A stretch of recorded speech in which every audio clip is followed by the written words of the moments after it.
Boa noite, gente. Estamos aqui para dar início à nossa reunião de hoje e vamos começar fazendo a leitura do livro Fonte Viva, a lição 127. Humanidade real. Eis o homem, Pilatos, João 19:5. Apresentando Cristo à multidão, Pilatos não designava um triunfador terrestre, nem banquete, nem púrpura, nem aplauso, nem flores. Jesus achava-se diante da morte. Terminava uma semana de terríveis flagelações. Traído, não se rebelara. Preso, exercera a paciência. Humilhado, não se entregou a revides. Esquecido, não se confiou à revolta. Escarnecido, desculpara. Açoitado, olvidou a ofensa. Injustiçado, não se defendeu. Sentenciado ao martírio, soube perdoar.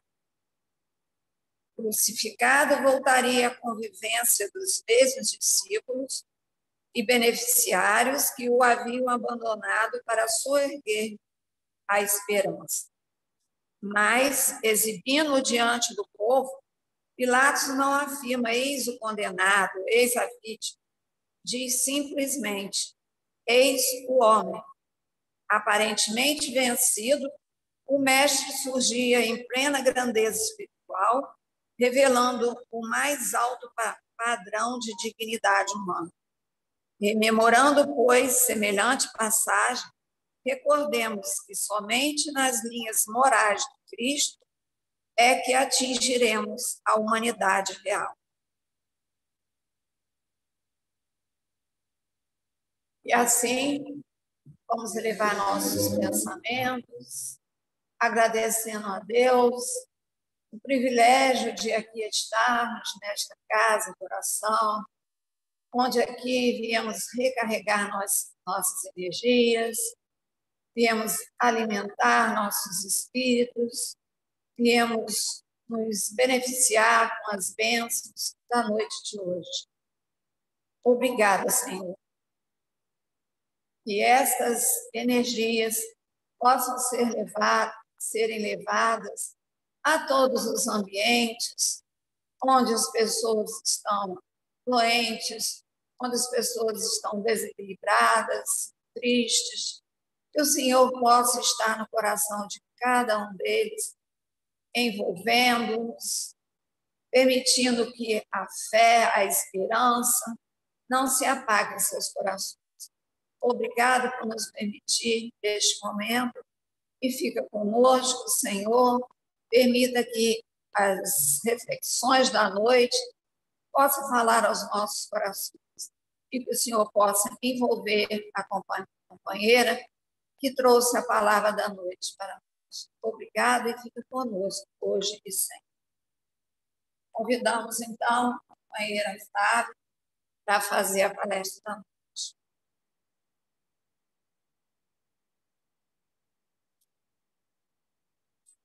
Boa noite a todos. Todo mundo me ouvindo bem aí? O pessoal aí de trás? É com muita alegria que a gente atende a esse convite de estar aqui nessa noite de hoje, 27 de janeiro de 2022. Sejam todos muito bem-vindos. Só uma dúvida. Todos aqui já são espíritas? Todos aqui já tiveram contato com o espiritismo? Ninguém vindo à casa espírita pela primeira vez, né? Ótimo. Bom, a nossa proposta hoje é conversar um pouco sobre uma das leis morais que Kardec nos apresentou de forma muito didática na parte terceira de O Livro dos Espíritos. Nós vamos trabalhar hoje, como objeto do nosso estudo, o capítulo 11 dessa parte terceira do Livro dos Espíritos, que é a 10ª lei, lei de justiça, de amor e de caridade. Kardec vai abordar aqui a justiça e os direitos naturais, o direito de propriedade, a caridade e o amor ao próximo. E a gente vai passear um pouquinho sobre esses tópicos, refletindo, então, acerca desse tema. Vamos à primeira pergunta do capítulo. Kardec vai indagar na questão 873 se o sentimento de justiça está na natureza ou é resultado de ideias adquiridas. Ou seja, ele está questionando se é natural no homem o sentimento de ser justo ou isso seria um ensinamento, seria algo aprendido. E os espíritos vão dizer que esse sentimento de justiça está de tal modo na natureza humana que vos revoltais à simples ideia de uma injustiça. Sem dúvida, o progresso moral desenvolve esse sentimento, mas não o dá. Deus o colocou no coração do homem, eis porque encontrareis frequentemente entre os homens simples e incultos noções mais exatas de justiça do que entre pessoas de muito saber. Olha que interessante, não é? E aqui os espíritos trabalham a antítese da justiça, o contraponto que é, na verdade, a injustiça, o que nos remete a Aristóteles, o filósofo grego, que trabalhava dessa forma, né? Ele, ao ensinar ou a versar sobre justiça, ele sempre pedia que os seus alunos observassem a injustiça, atos ou situações de injustiça, porque para ele era muito mais fácil que o homem pudesse perceber atos de injustiça, como se o senso de injustiça fosse algo que nos chamasse mais atenção. E, de fato, é assim que acontece. A gente se revolta com um ato de injustiça, mas dificilmente a gente reconhece um ato justo. Não é verdade? É como se a justiça passasse despercebida para nós. Mas quando ocorre uma injustiça, a gente facilmente se revolta. Então, os espíritos, eles fazem isso aqui. Eles usam, assim como Aristóteles, essa ideia, né, da antítese.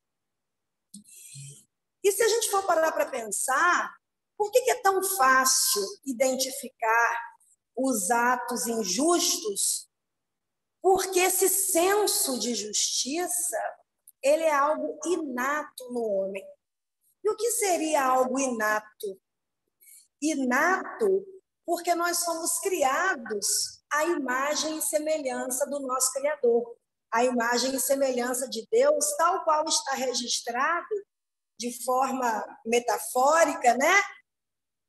Na simbologia da Gênese. Deus nos criou simples e ignorantes, mas a sua imagem e semelhança. Nós somos criados com todo um potencial divino, todo um potencial de vir a ser desenvolvido. O nosso potencial de perfectibilidade, de nos tornarmos, sim, relativamente perfeitos, porque, naturalmente, a perfeição absoluta só é possível a Deus. E quando os espíritos dizem que Deus colocou no coração do homem esse sentimento, é porque nós temos em nós, inscrito na nossa própria consciência, todo o código das leis morais. Basta que a gente consiga acessar essa consciência, que tudo vai estar ali. E se a gente voltar lá um pouquinho, na questão 614, a gente vai ver que essas leis naturais, que são a lei de Deus, né? A lei de Deus é a única verdadeira para a felicidade do homem. Ela lhe indica o que deve e o que não deve fazer. E o homem só é infeliz quando dela se afasta. Ou seja, se nós sempre conseguíssemos seguir esse roteiro estabelecido pela nossa própria consciência, nos apontando o caminho certo, nos apontando o que é certo e o que é errado, o que devemos ou não devemos fazer, se nós sempre conseguíssemos agir assim, nós seríamos felizes. Porque o homem só é infeliz quando infringe as leis de Deus, quando se afasta das leis de Deus, engendrando para si dor e sofrimento, engendrando para si a necessidade de corrigenda, a necessidade de refazer caminhos, de retornar ao caminho reto. E isso, muitas vezes, através das vias do sofrimento, né? Deus sendo, então, a inteligência suprema, nós somos os seres inteligentes da criação de todo o universo, trazendo como herdeiros e filhos de Deus que somos, todos esses elementos da divindade que nos impulsionam ao progresso e à evolução moral. Daí se dizer que o sentimento de justiça é algo inato no homem, porque nasceu dentro de nós, faz parte da nossa natureza divina. E nós vamos observar também, na pergunta 116, um questionamento interessante de Kardec. Ele vai perguntar assim: há espíritos que permanecerão perpetuamente nas ordens inferiores? Ou seja, vão ser sempre perversos, maus, vão estar sempre enveredando pelas sendas do crime, vão estar sempre na marginalidade da vida? E a resposta é não. Todos se tornarão perfeitos, ainda que uns demorem mais tempo que outros, ainda que uns engendrem mais sofrimento em sua caminhada do que outros, pelas más escolhas, pelo mau uso do livre-arbítrio. Porque a gente sabe que se a semeadura é livre, a colheita é obrigatória. Né? Então, é o próprio homem, através das suas escolhas, através da prática do livre-arbítrio, que vai tornando a sua caminhada mais fácil ou mais difícil, mais longa ou mais curta. Mas essa é a grande fatalidade do espírito, tornar-se perfeito, porque somos filhos e herdeiros de Deus, que é todo perfeição. Bom, essa resposta, então, da pergunta 873, ela é muito interessante, né? Os espíritos vão dizer que está na natureza o senso de justiça. Está inato em nós. Por isso, nós nos revoltamos à simples ideia de uma injustiça. Avançando agora para 874, que é a pergunta seguinte, né, do capítulo que nós estamos estudando, Kardec vai dizer: se a justiça é uma lei natural, como ocorre que os homens a entendam de maneiras tão diferentes e que um ache justo aquilo que parece injusto a outro?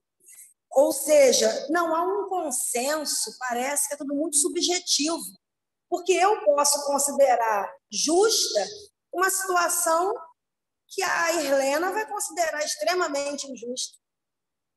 Por que será que isso ocorre? E olha a resposta dos espíritos.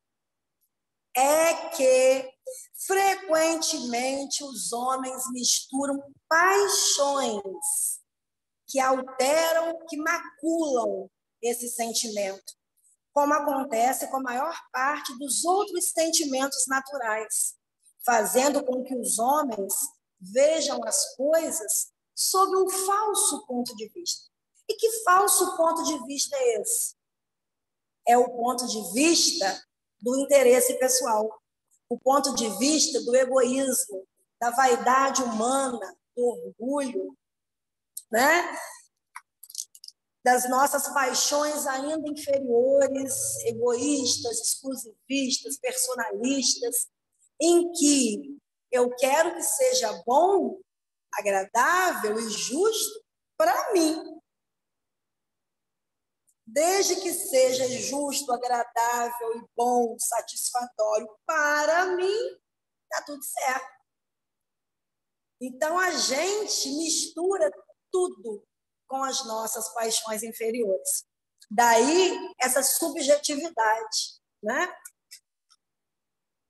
E aí, Kardec, intrigado, né, com essa resposta, ele prossegue. Como se pode definir a justiça? Se é algo, então, que, maculado pelas nossas paixões inferiores, parece tão subjetivo. E os espíritos vão dizer de forma muito simples que a justiça consiste no respeito aos direitos de cada um. Mas essa resposta é de uma complexidade imensa, porque nós precisamos considerar essa questão dos direitos de cada um sob vários aspectos. O aspecto do próprio direito, da própria lei, né? Os aspectos constitucionais, penais, civis, etc. O aspecto da filosofia, da religião, da ética, da moral, o aspecto sociológico, antropológico, etc, etc, etc. Então, é muito complicado definir o que seria essa questão do respeito aos direitos de cada um. E os espíritos resumem, né, dessa forma. Tomás de Aquino dizia que a justiça consiste em dar a cada um o que é seu. Mas o que é seu?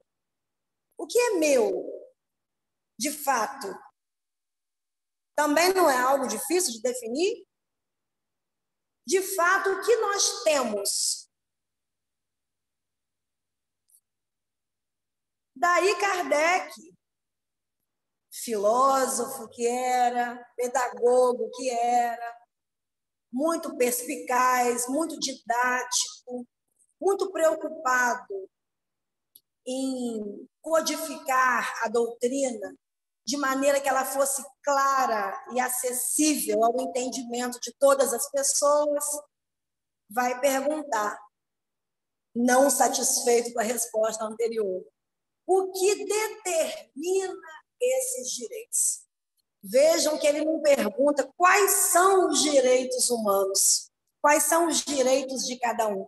Ele pergunta o que determina esses direitos.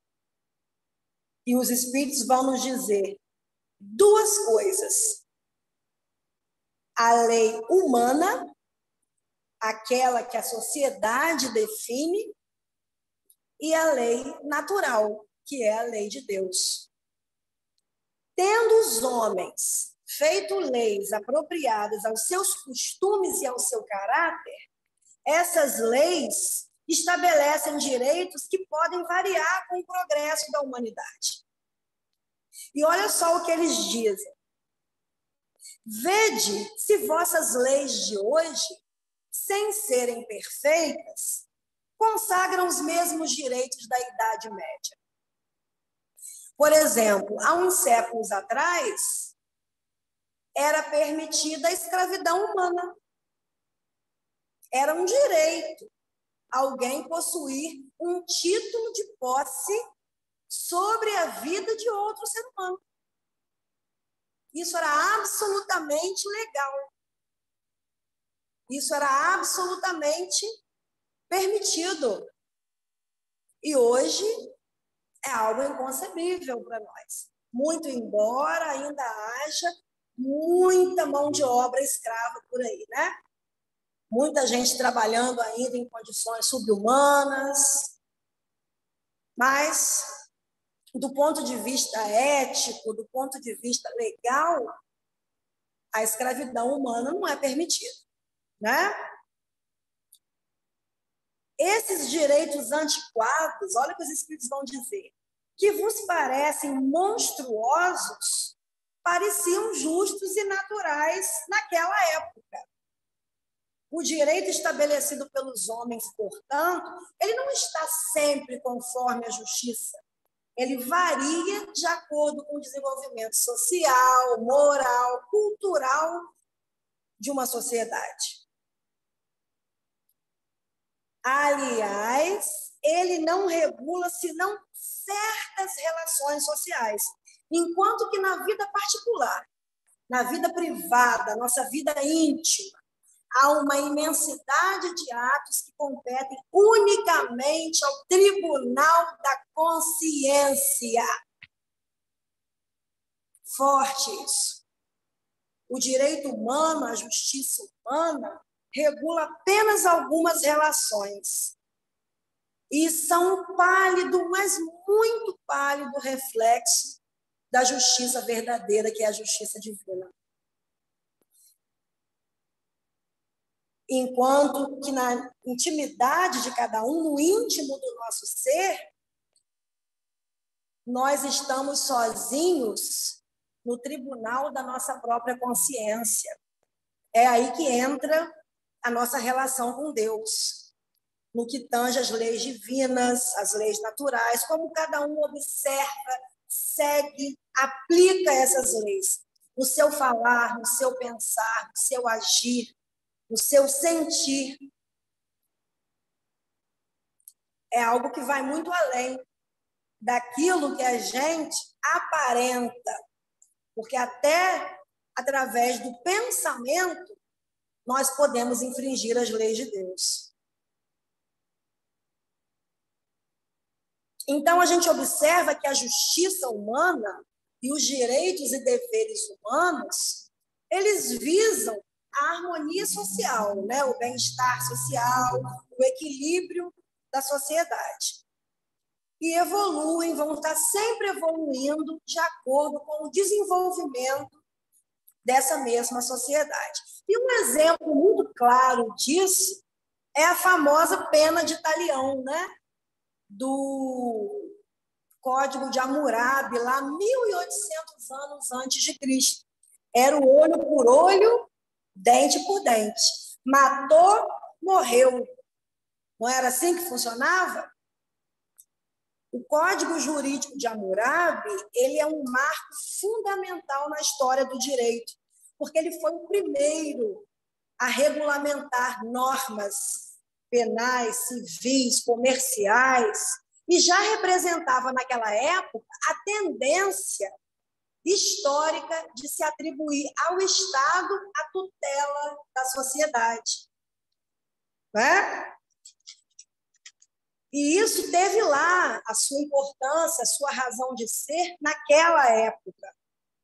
Porque mesmo o olho por olho, dente por dente, que nos parece injusto, ele já foi um avanço para a época. Porque como que as coisas aconteciam naquele período? 1900 anos antes de Cristo. Imaginem uma comunidade muito pequena em que haviam os clãs, haviam as famílias. Uma família ficava lá numa determinada terra. Imaginem que eles tinham ali uma criação de ovelhas, de cabras, talvez alguns bois, algumas galinhas. E um belo dia, um vizinho roubava uma daquelas cabras. A pessoa que foi roubada, ela se sentia no direito de se vingar. Como que era a vingança? Ela ia lá e matava todas as cabras do vizinho. Ou então incendiava a casa do vizinho. Então, quando a pena de talião no Código de Hammurabi estabelece olho por olho, dente por dente, era uma forma de estabelecer um certo critério, porque essas vinganças que eram praticadas eram absurdas, né? As reações eram desproporcionais ao ato praticado. O sujeito vinha, roubava uma galinha, o outro, para se vingar, ia lá e matava a família toda. Então, até o olho por olho, dente por dente, já foi um avanço para a época, né? Bom, a gente observa, então, aí claramente, né, essa evolução da justiça humana, que precisa evoluir à medida que nós, humanos, evoluímos. Já a lei de Deus, que é única, que é verdadeira para a felicidade do homem, essa é perfeita e, por isso mesmo, imutável. Não tem necessidade de se adequar, porque ela já é perfeita em si mesma. Vamos agora. Até agora tudo bem, gente? Vocês estão acompanhando comigo? A questão 876, Kardec diz: a exceção desse direito, então, consagrado pela lei humana, qual é a base da justiça fundada sobre a lei natural? E os Espíritos dizem: o Cristo vos disse, desejai para os outros o que quereríeis para vós mesmos. É a famosa regra de ouro, né? Fazei ao outro aquilo que você deseja que seja feito para com você. Não fazei aquilo que não desejais seja feito convosco. Deus colocou no coração do homem a regra de toda verdadeira justiça, pelo desejo de cada um ver respeitados os seus próprios direitos. Se eu quero ver respeitados os meus próprios direitos, eu tenho o dever de respeitar os direitos do meu próximo. Deus não poderia dar ao homem um guia mais seguro do que a própria consciência. Bastaria, então, que nós silenciássemos, né, nossa mente para tantos ruídos externos e ouvíssemos um pouco a voz da nossa consciência. Essa que nunca erra, essa que jamais nos trai e que jamais nos levaria ao erro. Então, meus amigos, o nosso limite é sempre o outro. Nós precisamos sempre entender que se eu não quero para mim, eu não posso desejar para o outro. E que o meu direito termina quando começa o direito do meu irmão. Quando começa o direito do meu irmão, começa o meu dever de respeitá-lo. Então, o nosso limite é o outro.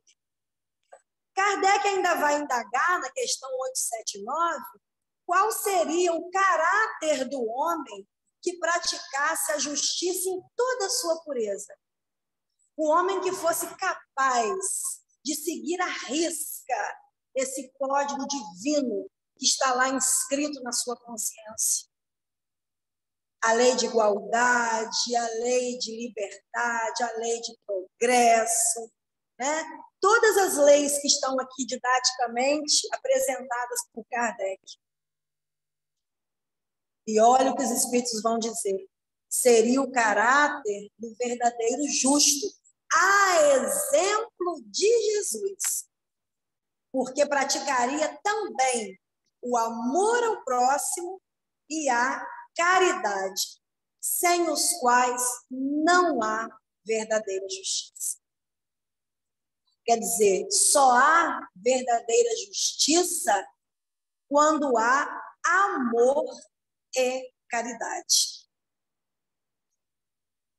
E é interessante a gente pensar em amor e caridade, porque parece até uma, como é que se diz? quando você repete a palavra, uma redundância, parece até uma redundância, porque a gente sabe que caridade, que amor, né, vem do latim caritas. Então, amor e caridade teriam a mesma origem lá do latim, seriam a mesma coisa. Tanto que aquela carta de Paulo aos Coríntios tem duas traduções. Em algumas traduções aparece: ainda que eu falasse a língua dos anjos, sem amor eu nada seria. Em outras traduções, ainda não sei o que, nananana, sem a caridade eu nada seria. São a mesma palavra, porque vem da mesma origem lá do latim. Mas no grego há algumas diferenças. No grego, não existe, como para nós, uma única expressão para definir vários sentimentos diferentes.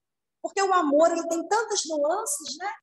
O amor de mãe para filho, que é o amor maternal, o amor paternal, o amor filial, o amor fraternal, o amor conjugal. Existem tantas expressões do amor e a gente define usando uma única palavra.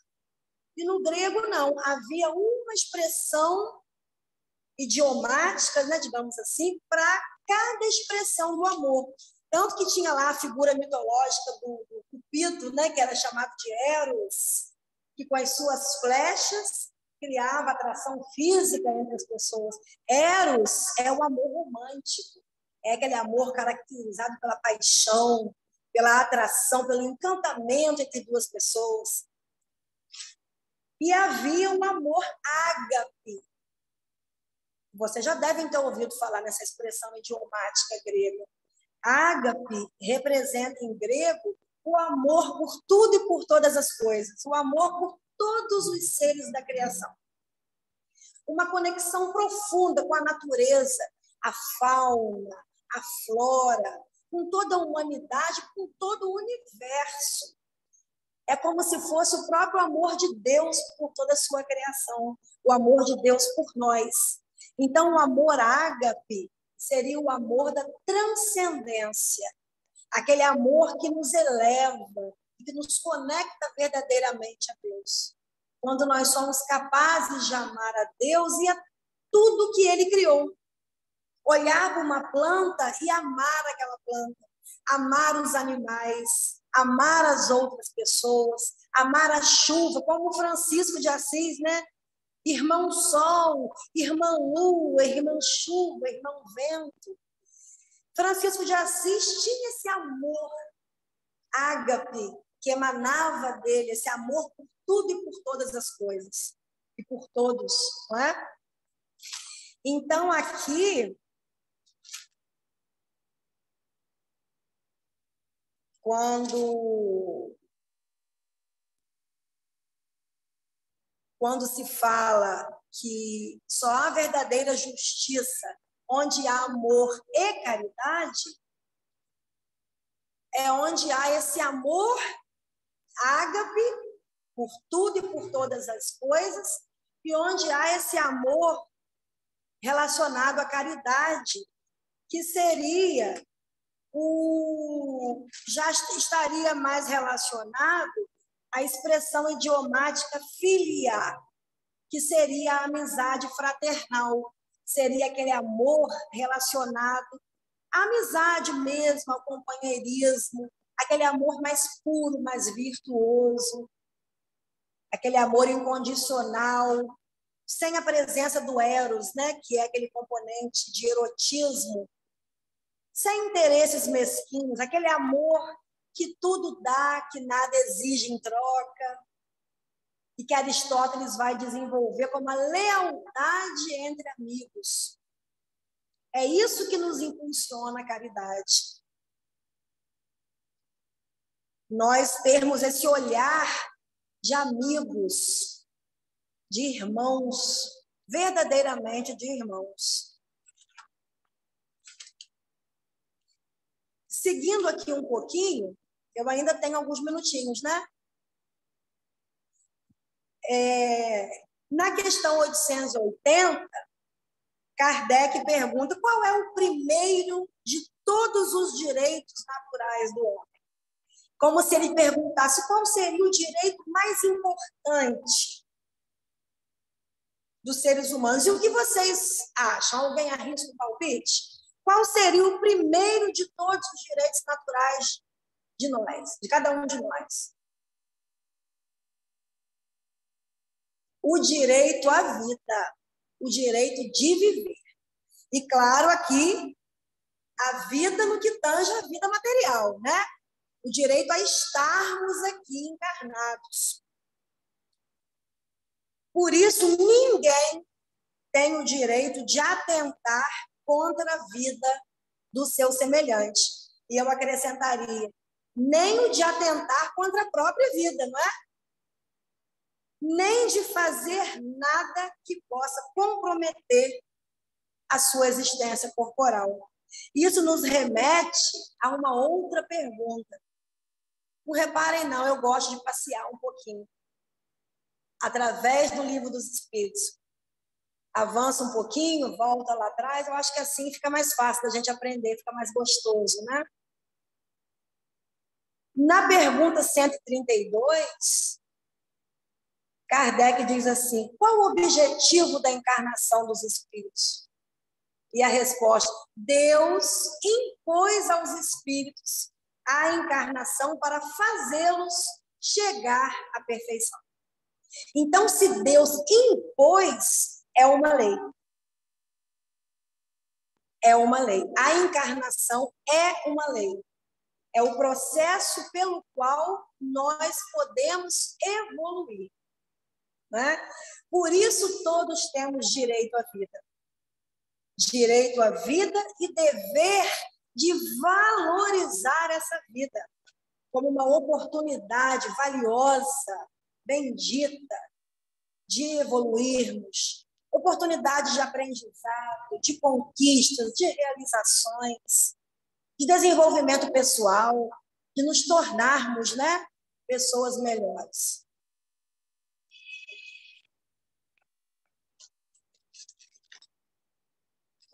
E a clássica pergunta 886, qual o verdadeiro sentido da palavra caridade, tal qual a entendia Jesus? Vejam, Kardec não pergunta simplesmente qual o verdadeiro sentido de caridade.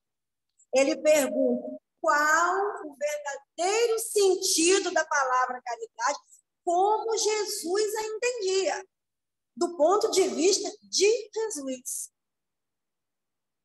E a resposta é tão simples que chega a ser constrangedora. Os espíritos vão dizer que é a benevolência para com todos, benevolência é a bondade, e vejam, não é para com alguns, não é benevolência para com a minha família, para com os meus amigos, para com as pessoas que eu gosto, é para com todos, indistintamente, o amigo e o inimigo, o conhecido e o desconhecido. Indulgência para com as imperfeições alheias. O que é a indulgência? É a clemência, é a misericórdia, é a compaixão, é a inclinação ao perdão. É nós sermos capazes de olhar para o erro do outro e pensarmos, eu também erro. Eu também sou falho, limitado, imperfeito.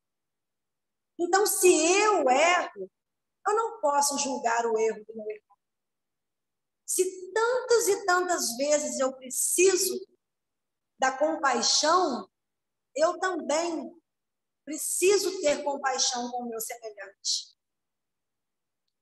E perdão das ofensas. O perdão que é aquele processo mental que visa eliminar todos os ressentimentos, todas as mágoas, os rancores, os ódios e qualquer sentimento negativo e ruim que eu possa ter em relação a quem quer que seja, e até em relação a mim mesmo, quando se trata de auto-perdão. E nós sabemos que o perdão é um poderoso instrumento de cura e de libertação para tantas enfermidades da alma e até mesmo do corpo, aquelas de origem psicossomática, né? Em última análise, todos nós somos almas enfermas, necessitadas de processo terapêutico e de cura.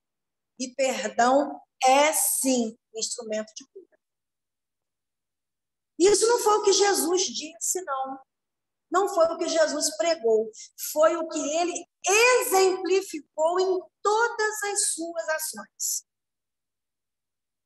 E do comentário de Kardec a essa questão, eu destaquei um pedacinho que ele vai dizer: a caridade, segundo Jesus, não está restrita à esmola. Ela abrange todas as relações que nós temos com os nossos semelhantes. Todas as pessoas, sejam elas inferiores a nós, nossos iguais, nossos superiores. Se é que a gente pode dizer isso, né? Que alguém é inferior ou superior a alguém. Na questão 888, então, ele vai perguntar o que pensar da esmola, já que a caridade, segundo Jesus, é muito mais do que a esmola, vai muito além da esmola, que é a caridade material. E essa pergunta vem respondida e com assinatura. Quem responde é São Vicente de Paulo, que dá uma aula sobre caridade. Ele vai dizer que o homem, reduzido a pedir esmola, se degrada moral e fisicamente, se embrutece. E a gente vê isso nos nossos irmãos pedintes. E como aumentou o número de pedintes, não é? Como aumentou a mendicância. A gente não consegue parar em um semáforo sem ser abordado por alguém, ou pedindo alguma coisa, ou vendendo alguma coisa, não é verdade? Pessoas abaixo da linha da miséria. Pessoas vivendo em extrema dificuldade, em extrema pobreza. Isso é degradante, sim, moral e fisicamente. Isso embrutece, sim, o ser humano. Não ter as mínimas condições para sobreviver e para prover a sua casa, a sua família. E aí São Vicente de Paulo vai dizer que uma sociedade baseada sobre a lei de Deus e a justiça deve prover a vida do fraco, mas sem humilhação. Deve assegurar a existência daqueles que não podem trabalhar, sem deixar a sua vida à mercê do acaso da boa vontade. E aí Kardec, meio desconfiado com essa resposta, vai dizer na 888A: reprovais a esmola? E São Vicente de Paulo diz: não. O problema não é a esmola. Não é a esmola, não é a caridade material que é reprovada, e sim a maneira pela qual frequentemente ela é feita. O que a gente observa muito hoje em tempos de redes sociais?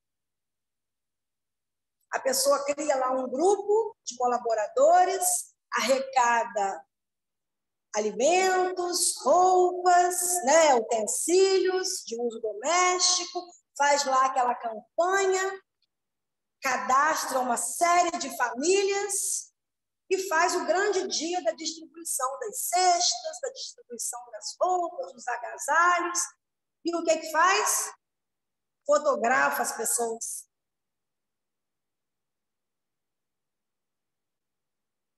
Isso é altamente constrangedor.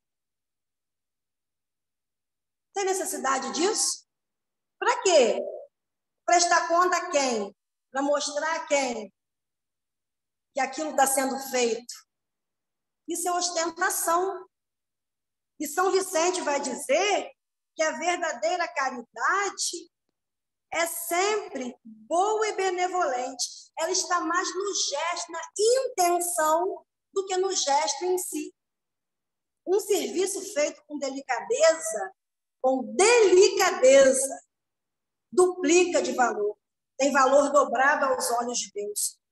Já a ostentação aos olhos de Deus tira o mérito do favor, tira o mérito de qualquer coisa boa que você possa fazer em relação a alguém.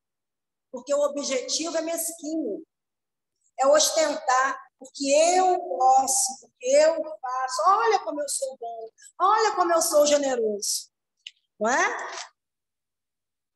E ele vai insistir ainda, é preciso distinguir a esmola propriamente dita da beneficência, que é o ato, a prática, a virtude de fazer o bem, de ajudar o próximo.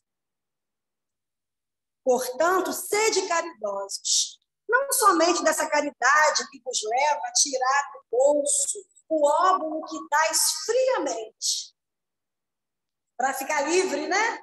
Daquela pessoa que está ali te importunando. Ah, tá, toma aqui, toma aqui. Não é assim? Mas ide ao encontro das misérias ocultas. Sede indulgentes para com os defeitos dos vossos semelhantes. Em lugar de menosprezar a ignorância do vício, instrui, moraliza. Sede dóceis e benevolentes para com todos os que vos são inferiores, assim como em relação aos seres mais ínfimos da criação, as plantas, os animais. Olha aí o amor ágape presente. E terei obedecido à lei de Deus. São Vicente de Paulo. Aqui ele fala do amor ágape, a expressão grega que nós citamos há pouco, né? Esse amor por todos os seres, que caracteriza essa conexão com Deus, com a natureza, com a humanidade. O amor da transcendência, o amor divino. A gente vai observar, então, que a verdadeira caridade, ela nasce do desenvolvimento dessas qualidades internas, né? A delicadeza, o amor, a compaixão. Uma vez enternecido o nosso coração, a gente fica sendo mais capaz de amar, mais capaz de ser justo e mais capaz de ajudar o nosso próximo. E eu não sei se vocês lembram de uma musiquinha de Padre Zezinho, que ele dizia assim: um dia uma criança me parou, olhou-me nos meus olhos a sorrir. Caneta e papel na sua mão, tarefa escolar para cumprir. E perguntou-me, em meio de um sorriso, o que é preciso para ser feliz. E aí vem a resposta. Amar como Jesus amou. Quem sabe? Sonhar como Jesus sonhou. Pensar como Jesus pensou. Viver como Jesus viveu. Sentir o que Jesus sentia. Sorrir como Jesus sorria. E ao chegar ao fim do dia, eu sei que dormiria muito mais feliz. Sentir o que Jesus sentia. Sorrir como Jesus sorria. E ao chegar ao fim do dia, eu sei que dormiria muito mais feliz. Então, meus amigos, se a lei de Deus é a lei verdadeira para a felicidade do homem, nós só seremos felizes quando formos capazes de agir assim, tal qual Jesus agiu. Ele, modelo e guia da sociedade. Quando nós conseguirmos amar como Jesus amou, sonhar como Jesus sonhou, pensar como Jesus pensou, sentir como ele sentia, sorrir como ele sorria, viver como ele vivia, certamente nós seremos muito mais felizes, porque seremos mais justos, mais amorosos e mais caridosos. Muito obrigada pela atenção de vocês. Uma boa noite a todos. Até a próxima.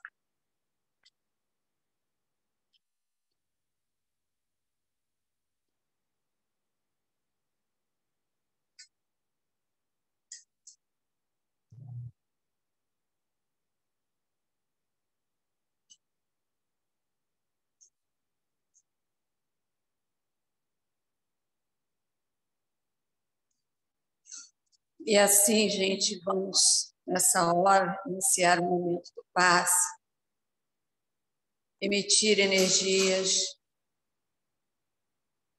que levem a cada coração, a cada um aqui presente, momentos de paz, de harmonia. Pedimos, então, aos companheiros passistas que possam se posicionar para darmos início ao nosso passe.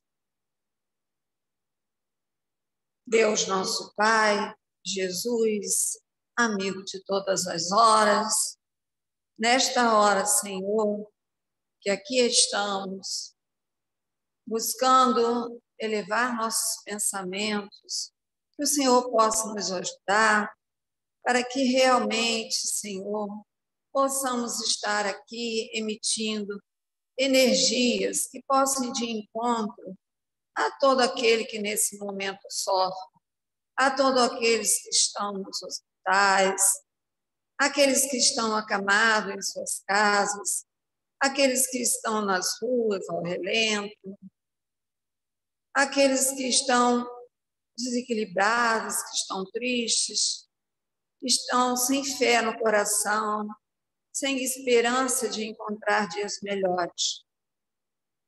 Que possamos, Senhor, neste momento, através desse nosso pensamento de amor, estarmos emitindo essas energias, Senhor, que cheguem ao encontro de cada coração necessitado. Obrigada, Senhor, por estarmos aqui. Obrigada por esta casa querida, que tão bem nos faz a cada um de nós. Fica conosco, Senhor, em nossos corações, nos abençoando, nos envolvendo, nos acompanhando até nossos lares, para que possamos, ao chegar até ele, estarmos distribuindo comportamentos, sentimentos de paz e de amor. Que assim seja. Boa noite, então. Possamos dirigir ao nosso Pai.